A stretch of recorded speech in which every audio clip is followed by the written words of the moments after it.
ఎంత స్ట్రేంజో కదా. మనం చిన్నప్పుడు ఫన్ గా చేసే యాక్టివిటీస్ అన్ని కూడా థెరపీ అయిపోయినాయి ఇప్పుడు. మనం చిన్నప్పుడు వట్టి కాలుతోటి గడ్డి మీద నడిచేవాళ్ళం, సరదాగా వాన్లో తడిచేవాళ్ళం. దాన్ని ఇప్పుడు మనం గ్రౌండింగ్ అంటున్నాం, మైండ్ఫుల్నెస్ అంటున్నాం.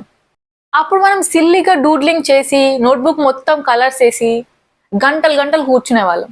దాన్ని ఇప్పుడు మనం ఆర్ట్ థెరపీ అంటున్నాం.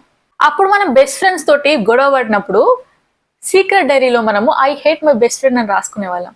దాన్ని ఇప్పుడు జర్నలింగ్ అంటున్నాం. రీజన్ లేకుండా చాలా హ్యాపీగా ఉండేవాళ్ళం, కానీ ఎప్పటిదంతా మర్చిపోయాం.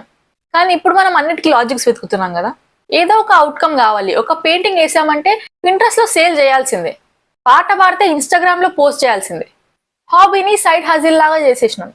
హ్యాపీనెస్ కి కూడా మెజర్మెంట్స్ చేస్తున్నాం. నాకు తెలిసి అన్నిటికీ అవుట్కమ్ అవసరం లేదు. Life is just a life, not a competition. దీనికి సొల్యూషన్ ఏంటి అంటే మన లోపల ఉన్న చైల్డ్ని కొంచెం నిద్ర లేపాల్సిందే, వెనక్కి తీసుకురావాల్సిందే.